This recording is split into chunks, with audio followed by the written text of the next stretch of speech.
All right, hello everybody. We are now rolling. Welcome everybody to the Holly Hills City Workshop. Here we're going over water, sewer, stormwater, and solid waste funds. Before we begin, I will call this meeting to order.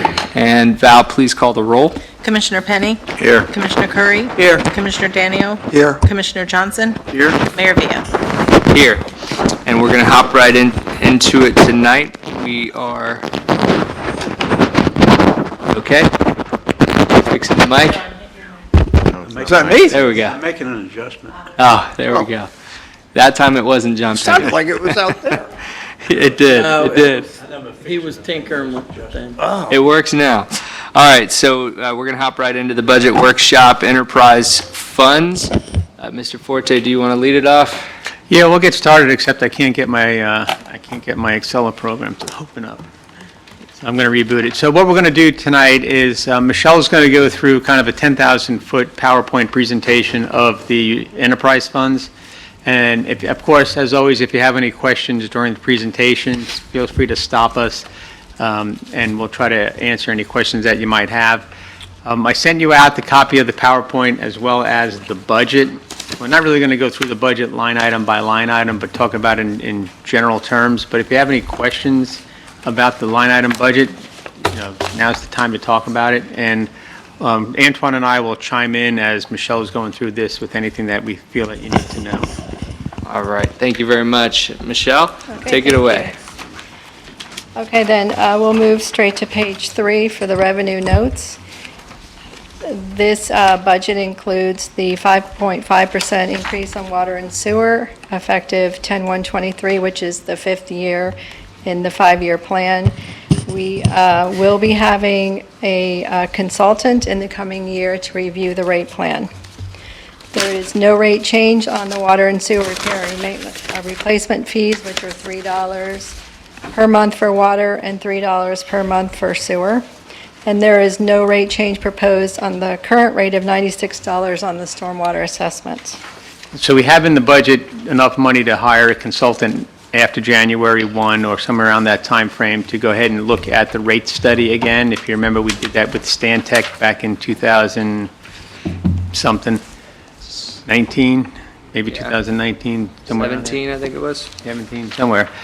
So we'll go out and we'll likely get proposals unless we can piggyback a similar contract, and we'll look at that rate study, the rates again for both water and wastewater. Okay, then moving to the expenditure notes. This budget includes the salary increases, the $2 per hour, which is year 3 of the 3-year union contract. This was a total increase for the enterprise funds of $102,000 or 6.59%. The FRS did have rate increases effective July 1. Those equated to just under $36,000 or 17.51%. As an example, the pension plan and the investment plan for the regular class went from 11.91 to 13.57%. And then with any salary increase, there are additional benefit increases that are directly payroll related, workers' comp, life insurance, payroll taxes, and those equate to $56,262. So with regard to the salaries, I've talked with you about the rate increases that I'm proposing for the for the non-union employees. Within this budget, Michelle had put in an average of 2% for those non-union positions, but now that I've got the actual numbers that each one will get in addition to the $2, it'll equal to about the same between what's going to be a little bit higher or what may be a little bit lower. So it's really not going to affect the total budget, but those numbers, unless told otherwise, will be incorporated into the budget line item for the final budget. But it's roughly the same as stated here. It was just an average. Yeah. Is it typical that with salary increase, just looking at this, 102,000 salary increase and then total benefits increase 56? So is it typical 50 cents on a dollar for benefits That versus 56 salary? I'm sorry, that 56 includes the FRS increase. Oh, it which- includes the FRS. Okay. Yeah, when I you thought look- I thought it sounded high. Are you trying to understand what total benefit costs are to salary? Correct, compared to as you increase, how does that affect the benefits? Typically, it's about 40% of salary is your benefits package. Okay. But that includes the health insurance. Good to know. I mean, that's Thank you. everything. That's retirement, health insurance, all your benefit package. Good, thank you. Now, I'll say that's what it is for the general government employees. Now, police and fire, it's probably going to be a bit higher. Right. Okay. Okay, and then also there are material and supply increases, chlorine, aluminum sulfate, polymer, all of the public works chemicals, we've seen increases. Chlorine actually went from $1,020 a ton to $1,998. So that was a 96% increase. So we're seeing a lot of changes there. And on the next page, this is a graph of the water sewer operating fund from 2020 until requested 2024. 2020, 2021, and 22 are actual. And the revenue for 2023 is actually currently running about 3% over budget. Over budget, you said? Yes. Yes, okay. Then on the next page, we have. Michelle, can we go back one? Why were the expenses so much less 2 and 3 years ago? COVID. COVID. So we had the revenue coming in, we didn't do projects. Okay. So a lot of it was stalled off due to COVID. Thanks. Okay, and the next slide, the operating fund, the revenue and expenditures, current year 2023 and 2024 request. You'll see that in the expenditures for 2024, the debt service is going down $900,000 because we did pay off a revenue bond and a clean water loan this year. And then also in the sewer division, we only pay the professional license fee every other year, so professional fees went down as well.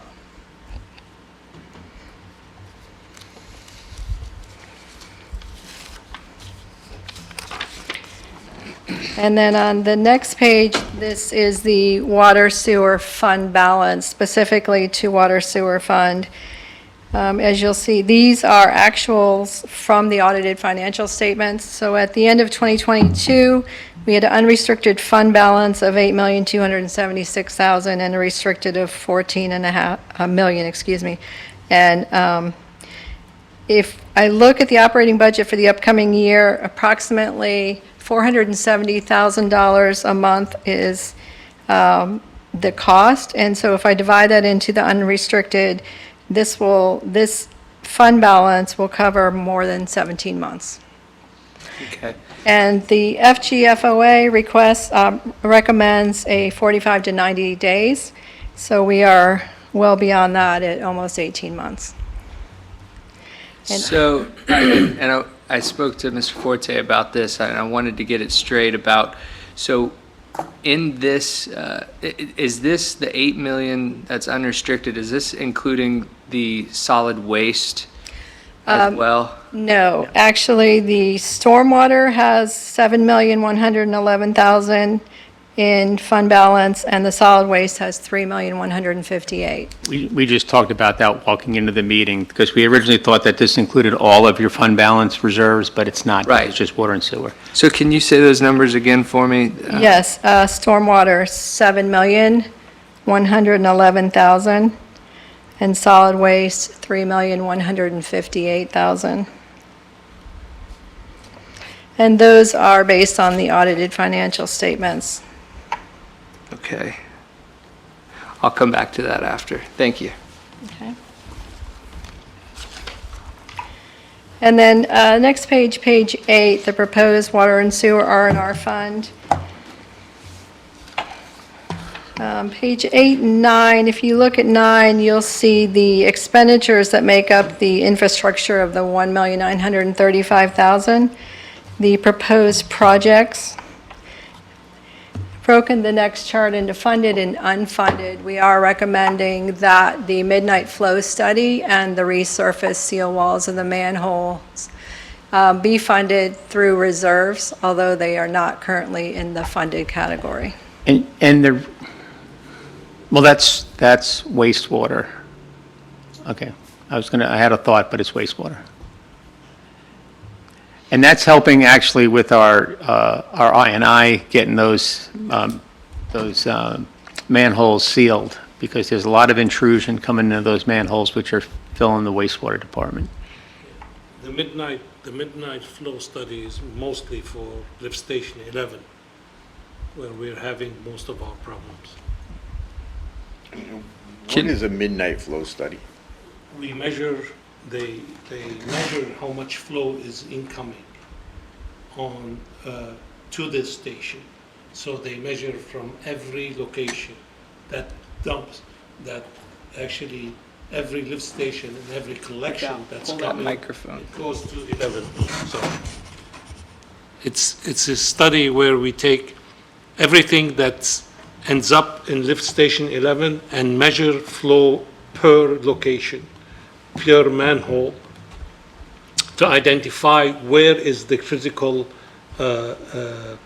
link that could be overflowing or generating more than expected, so we know that there's a problem in this location, either infiltration or something like that. Thanks. And while we're on that, what are the water main replacements on 3rd Street, Kavanaugh, and then Florida? 763,000. Can you explain to us, what level of, how soon does that need to get done? That's a big number. How soon? We started with the south side of 3rd Street, but we realized also at the same time we were having too many breaks in the services on the north side of 3rd Street. So we combined them. Right now, we are in the design phase, but we have not seen even 30%. So I don't think by the June of next year, maybe we'll have a full set of plan. So if you want to postpone it another 3 months so we can punt it to the next year, that's fine. Well, the reason I ask is because I've noticed we have a lot of, I don't think they're water lines breaking, but stormwater pipes breaking, obviously, just on Flomish, as you know, opened up a whole hole for the sewer main. And so is that happening with some of our older water pipes as well? Yes. So my grander question is, and I think before, maybe when I was a commissioner, there was, we really took a look at all of the pipes and kind of what really needed to be addressed. And so my concern is for the long term of when are we, it always seems like we're behind the 8 ball, so I don't want to keep putting these projects aside.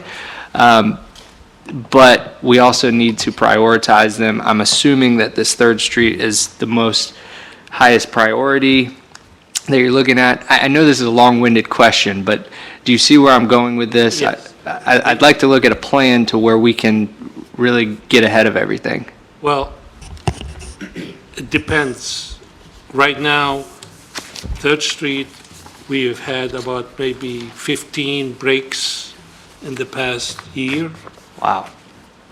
And Are those clay pipes? no, those are ductile iron, but they've been in the ground for about maybe 55 years. And corrosiveness of our soils because of the salt water intrusions is just destroying these pipes.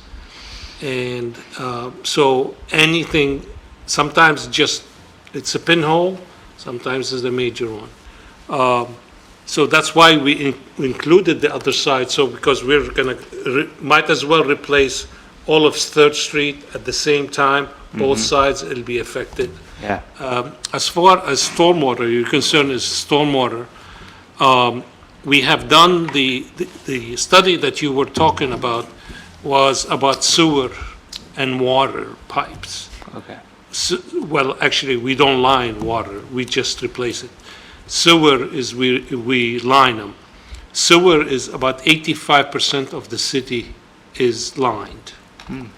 All the sewer lines. Now, there's still problem areas that it's still clay pipe, and those clay pipes, for some reason, any little, anything that happens underneath is soil or a bore or something, if you even come close to it, it cracks. And that's where the repairs, most of the repairs you're seeing on sewers is happening. But stormwater, actually this year, we'll probably spend about 275 to 295,000 lining stormwater pipe.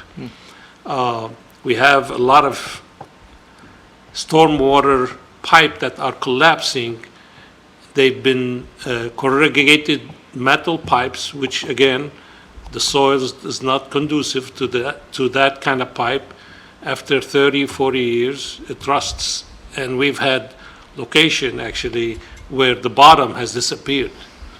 Only see the top of the pipe. So, and we clean as much as we can based on our resources that we have. So we try as best to address the stormwater because that's what everybody sees. Sewer and water is underground.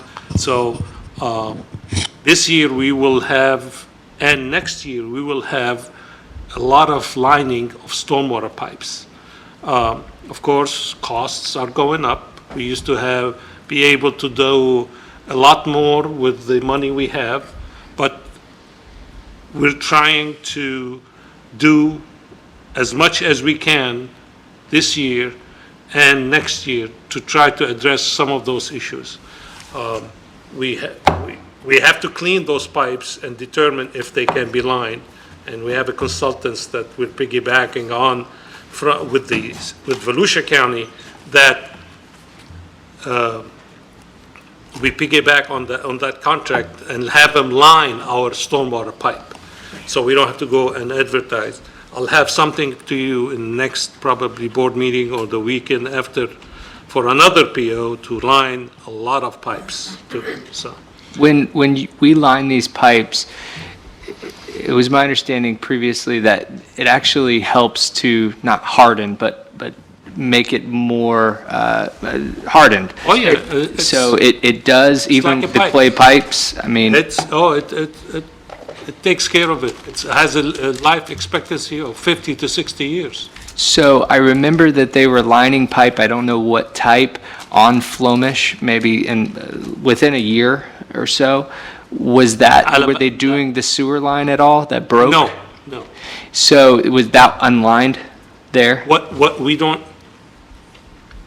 the one on Burley and Flomish? Yes, Okay, we don't know yet. as of Birmingham. Right now, Burley. yeah, Burley. Birmingham. Birmingham. Birmingham. Birmingham. Birmingham. That was actually not existing pipe. We put in a brand-new pipe. There was a pipe leading into a brick manhole that continued all across the street.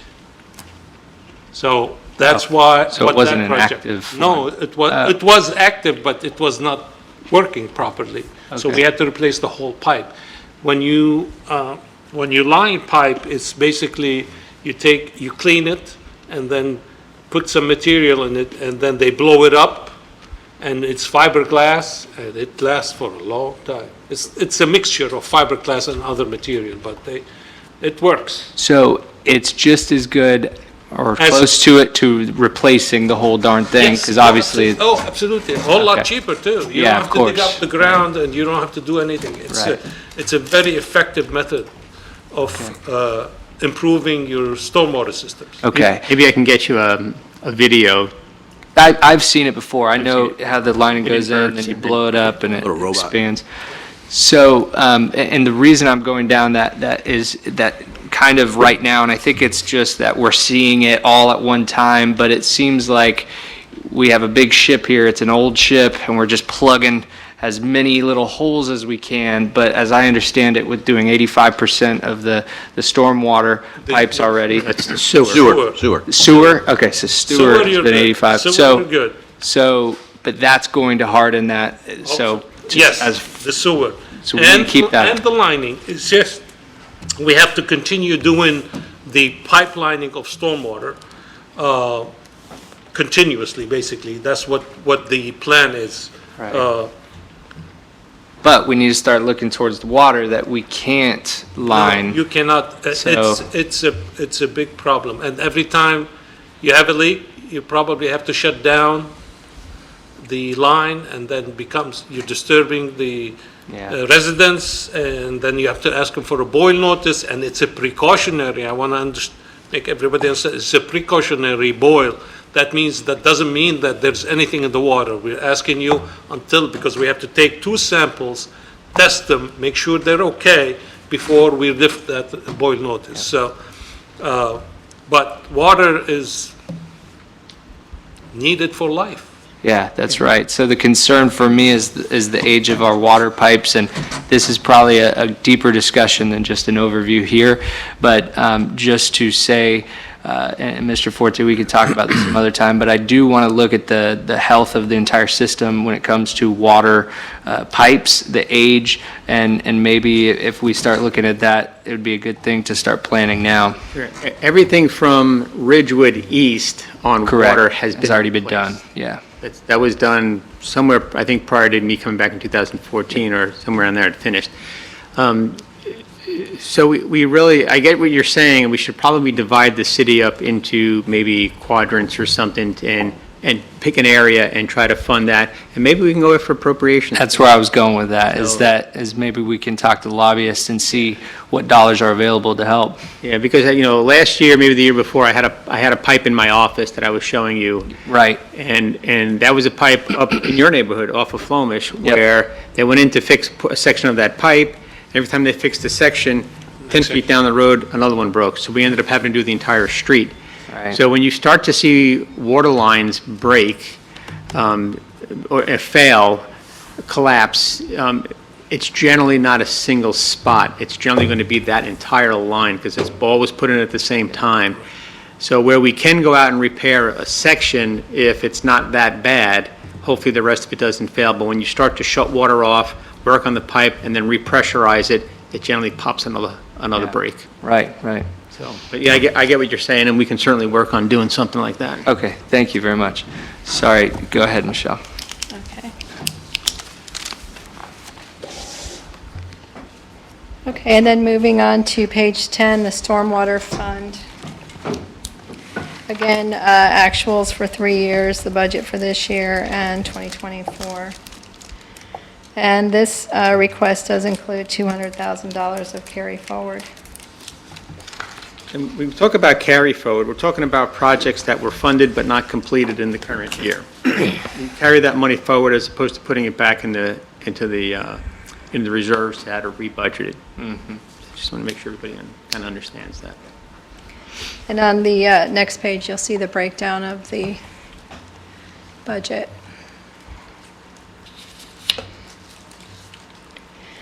And the transfers to capital projects, the 600,000 is itemized on the following page. I'm sorry, what was that, the capital projects?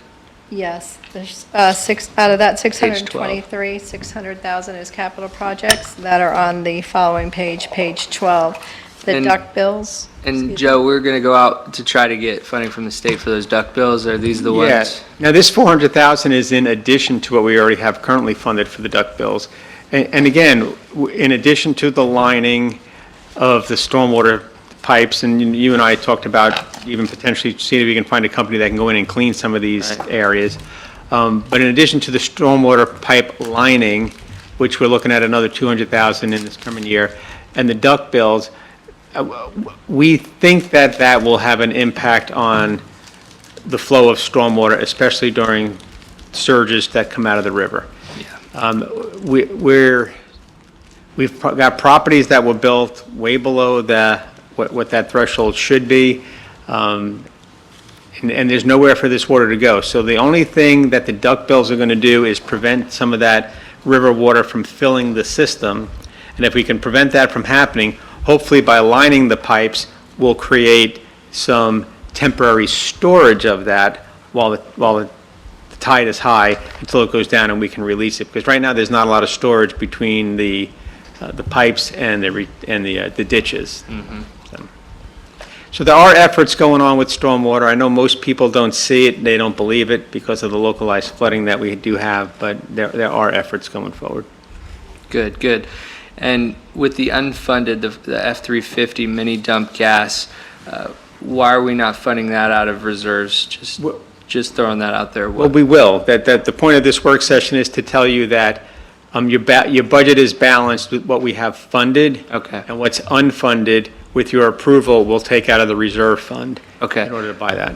And what is that for? Mini dump gas? Yeah. It's a dump truck. We have a 1992 dump truck. It's gas as opposed to It's diesel. gas Oh, versus it's a diesel. gas, okay. Yeah, Oh, in It's a mini 92, dump. my car is 92. I don't know, ask Anthony. Well, yours isn't a dump Yeah. truck. it doesn't stay outside. It's really rusted, trust me. Why is it not a diesel? Huh? Why it's not diesel?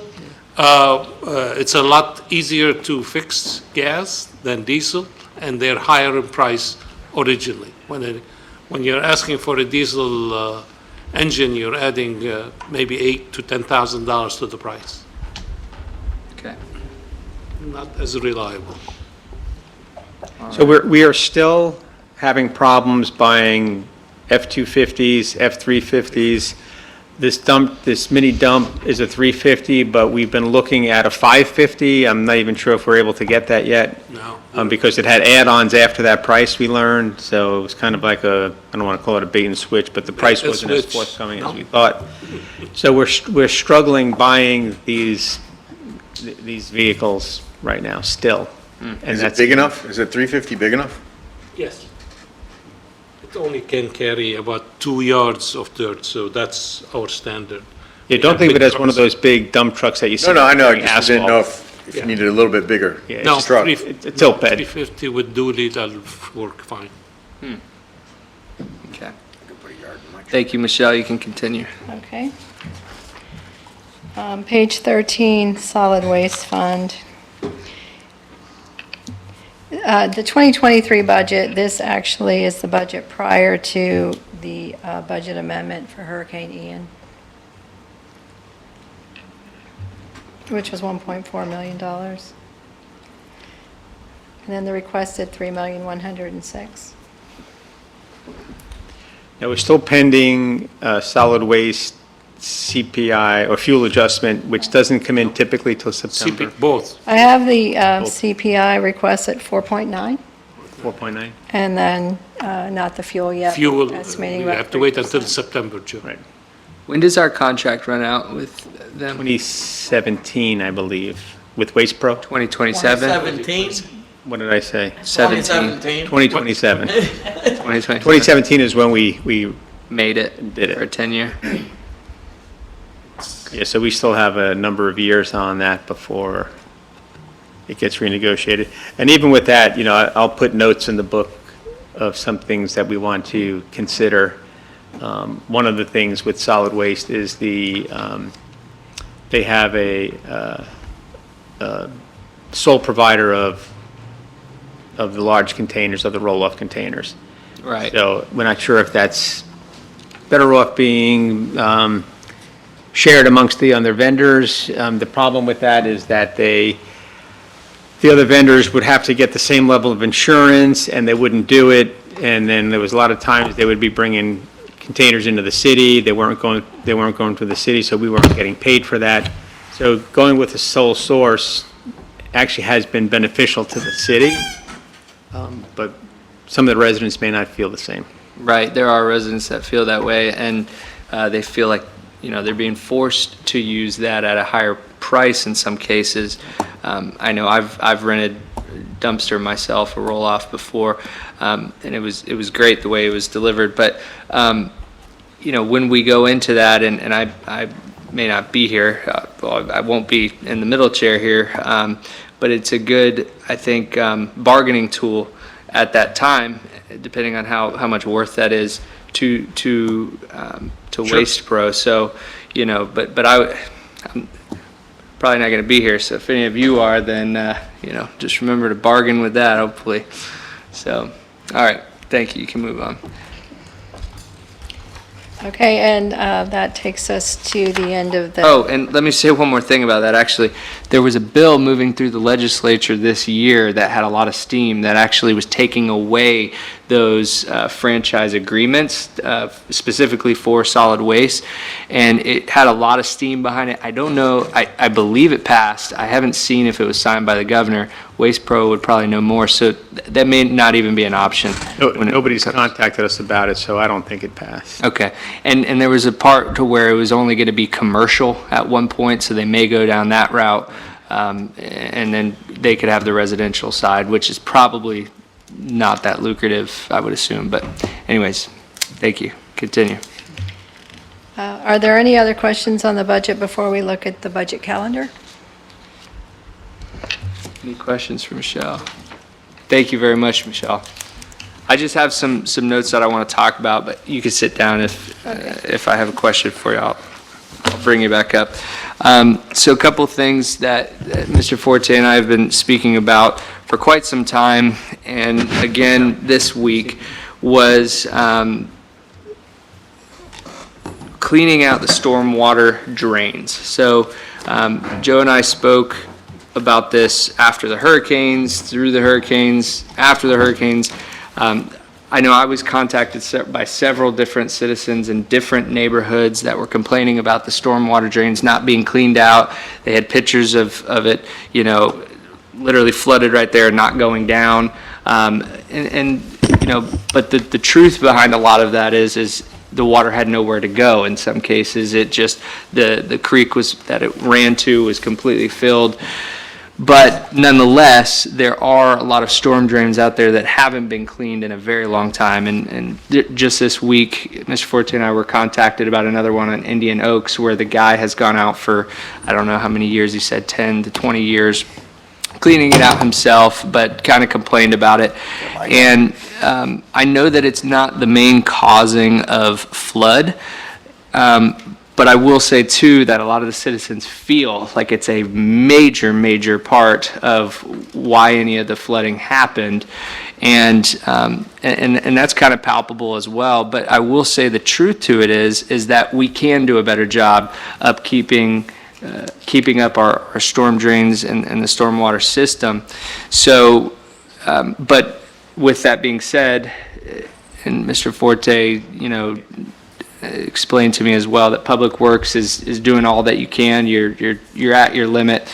To throw that back on top of you is tough. So we talked about the possibility of contracting it out, getting a company to come in and clean these storm drains, maybe on a yearly basis or whatnot.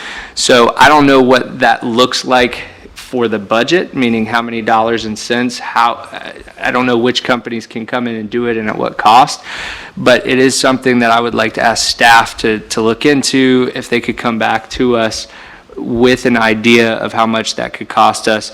And I think that it would be worthwhile. I think, we collect, and here's the truth of it, we collect a stormwater assessment fee every year. We all pay it, and I think, even just me as a citizen, I'm paying into that, knowing that my stormwater system is being kept up and should be in tip-top standard. And so that's why I'm bringing it up, because I think that we can do that. I think if we went, the other route is to hire more people in Public Works that are dedicated to this, and then you have the benefits issue, you have a lot of other issues. I like the idea of contracting now as long as it makes sense, dollars and cents. So I just wanted to throw that out there. I have no numbers for you all tonight. Yes, sir, Vice Mayor. Well, while you're at it, we're researching and seeing what things are gonna cost. Why don't you throw in all the drainage ditches too? Yes, that because, was the other. Yeah. That's I know It's a that, big lift, and the majority of the ditches are not under the city's control. So Behind my house is the county. it's mosquito control. But to So, get them to do anything is like pulling teeth. with right. it. Right. So I did meet with the county engineer and the public works director last year, and we talked about that. I went with Steve Youngst, and they showed me the flood map of, even if you cleaned it out, it really wouldn't make much of a difference. But I don't think that's as important as people seeing something getting done, and at least giving the impression. The Transform 386 monies that are coming into the county, I went to a meeting up in Myrtle Beach last night. They're asking everybody to complete a survey, and what my comment I put into that survey was I'd like to see them use some of that money to clean the ditches throughout the entire county, not just in Holly Hill, all of them, because if nothing else, maybe it'll hold capacity of stormwater. The majority of them are silted in, there's vegetation in them, there's no really room for the water to flow, there's no volume capacity, so to speak, in there. And I'd like to see them use some of that money as a mitigation project to address the ditches throughout the entire county. But for, everybody thinks of these ditches to look like LPGA, water flowing with the tide coming in and out. That's not what the majority of these other ditches are. And I don't, it's a great idea. It's a big lift if it were to ever happen. I think if we do it in stages, I think the first step would be to see if we can't find out what it would cost to get the catch basins and the pipes cleaned. Maybe that's the first effort.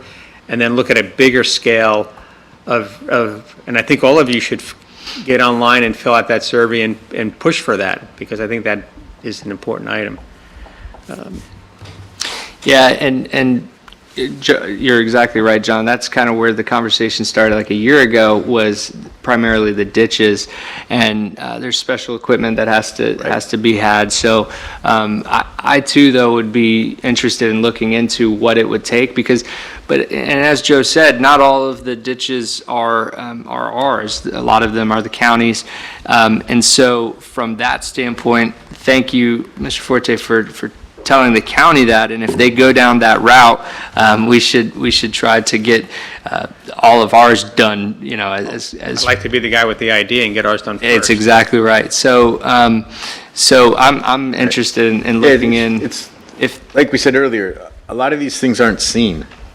And we're all paying $96 a year Right. into this thing, right? Right. And I'm paying a lot more at my business. right, But what do we get for it? What do you see for it? And you don't see the storm lines being relined. We don't see that. You might smell it, but you're never going to see it. You're going to smell the fiberglass, I guarantee Right. you.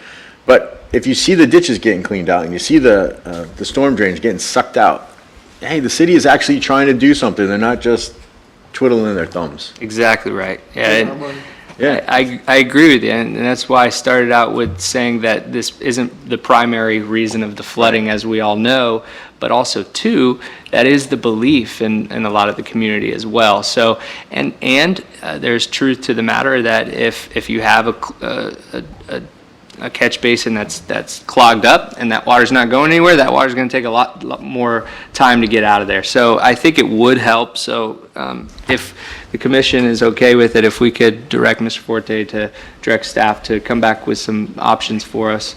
We don't have that. We don't have a vac truck anymore, do we? We do? And we, VACCON is good for just cleaning a catch basin. It doesn't do It anything. doesn't go down the thing. it doesn't clean. Certainly. Well, no, we can clean the pipes, Joe. The issue is more than anything, it's, and for just to not defend, but to say something about Public Works. Before every rain, expected rain, we know where every basin is, and we go in and clean it. Now, after the rain, people see it's not clean, and that happened between the time we cleaned it and the time the rain. So you have debris, you have trees, we have established trees everywhere. So people think that it's because of that it's flooding. No, it's the system. We don't have adequate drainage system in the city. When you have a 12-inch pipe, but you have 3 catch basins leading to it and all that rain, it takes a while for it to discharge, to get it out. And it'll go down, but it'll go down slowly, and people want it to be instantaneous. That happens in new subdivision where you have curb and gutter, you have a pond, you have everything. We don't have that. That's the biggest issue for us. We don't have anywhere for the water to go except those pipes that we have out there. And to re-engineer the stormwater to work for the city, That's big, yeah. billions of dollars. And I don't think any of us want to No, impede our I public know, works. but I'm We trying to understand. explain that No, yeah. we do that. Yeah. We do that. People don't think so, but we do that. Right. The other challenge that we're going to have, and we deal with this, especially when we look at like HMGP grants, where we want to go in and do a stormwater project, they want to know what the cost-benefit analysis is. So if we're asking for a multi-hundreds of thousands or multi-million-dollar project, if we can show a reduction in repetitive loss in that same dollar amount, we will not get approved. And that's what the problem is with some of the projects that we put in. Even the duck bills, they'll come to us and say, well, if you put duck bills in, how many homes will not get repetitive flood loss? And we can't put a number on it. So we get denied. And that was the same thing that happened several years ago, if you recall, when we were going to put in this big weir facility on LPGA, and it was going to pump the water over the weir structure and keep the water out of the main canal. They determined that it wasn't going to save any home from flooding, so they denied it. And that was a $7 million project at that time. So unless we do the effort ourselves, getting grants to do it, now that's not necessarily going to affect appropriations. Maybe we can just get it through appropriations, but grants, they want to see an ROI and what the benefit's going to be if we invest money in those projects. Makes a lot of sense. Tough. But I still think, without objection, if we could have staff look into finding a company and getting us, Oh, yeah, we'll definitely see you know, what it would a be. good idea of what it could cost, and maybe if we could get into this budget. So, seeing no objection, we'll do that. The other thing, when we met yesterday, I didn't hear back. You were reaching out about the Florida Resiliency Grant for the study. Did you hear anything more about that? Steve did follow up with them this morning, sent them all the information that they were looking for, and now we're back to waiting. Okay, good. So, but it's still a motion that we Yes. could get that. Okay, good.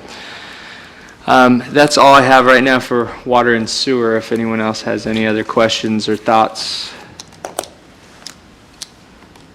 Going once, going twice? All right. We still have 15 minutes, so is there anything else that you want to add, Mr. Forte, about this or any other budgetary items?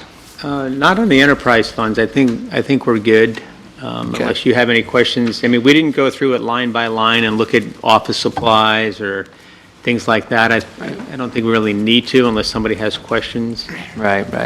We talked about, you and I talked about one time about, is it Michelle or HR that goes and does comparative things? Janine. Janine does all that? Right.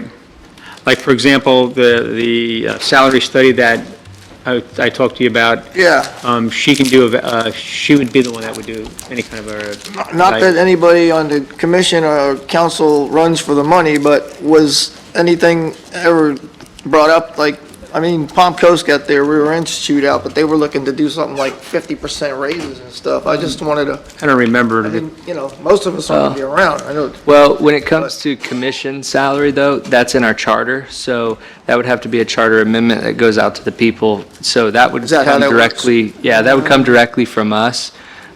So we would have to put it on, we would have to, so in 2020, Yeah, It's in the charter. our salary, it is. Yeah, it's in, so it dictates, mayor 12,000, commissioner 8,000. It's in the charter. so it would need a charter amendment. I do recall, and John Penny, remind me, I think we did a charter review in 2015, and then we said every 10 years there will be a charter review, so, Yeah. okay, so then they'll be coming up in. Couple in- of years. Yeah, yeah, in a year and a half, so, and so probably sometime next year, we should look to form a charter revision committee to take a look at the charter and have them come together. I'm not saying that I would be in support of Like I a said, salary I don't think increase. anybody's here to Right, Do what they do for the money or not the money. but That's it was right. just, you Well, know, that's I'm- obvious for 8,000 a year. Yeah, it's just, you know, I guess I'm wired to be fair across the board, and when Joe and I were talking about it, it's like, did anybody ever talk about the council? Because I remember when Palm Coast was getting absurd, I was like, wait a minute. yeah. Yeah, they went kind of crazy. Yeah, They did, so did Port Orange. You know, if that was to be looked at by the Charter Review Committee, I would say that you would want to try to tie it percentage-wise to the county, because the county goes off of a state formula, and several other cities are doing that currently. But yeah, I mean, when these salaries were put in place, $12,000 a year was a lot of money in 1995. And in 2023, I have my paycheck is $61, $61. after insurance. Because I pay insurance, Right. yeah. So, and taxes. So we don't do it for the money, that's for sure.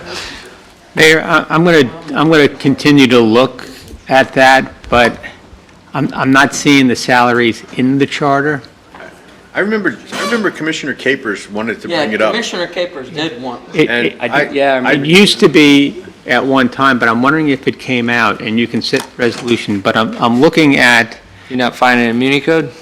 I'm in Muni Code under the City Commission Creation Term Oath Compensation, and I don't see anything that talks specifically about the actual compensation. But I'll do a little bit more looking into it. And then in the meantime, while I'm doing that, I'll also have HR look at what the commission salaries are across the county, just to get an idea. Doesn't hurt to have the information. But it's Section 9 under Article 3. Yeah, it says it here. It's Section 2-30, salary, health and life Section- insurance. Annual 2. salary for city commission, except for the mayor, shall be $8,000 payable in biweekly installments. Annual salary for the mayor shall be $12,000. Section 2-30. Under what article? Let me click on it.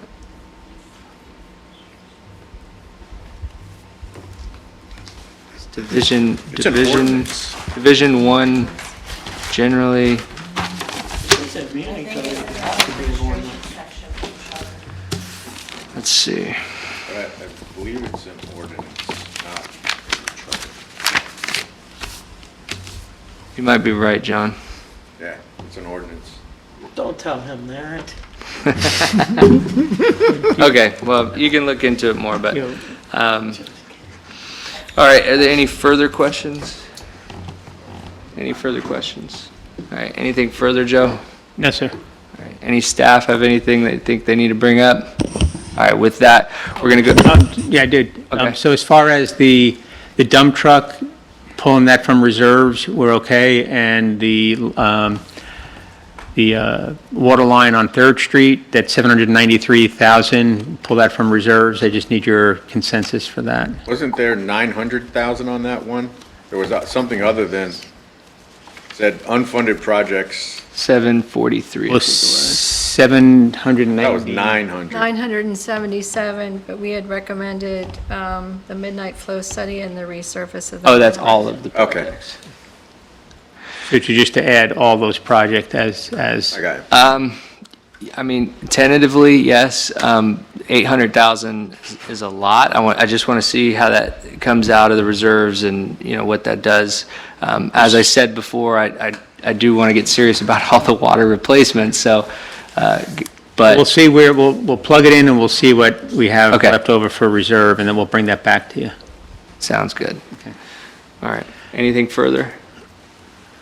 All right, with that, this meeting is adjourned, and the city commission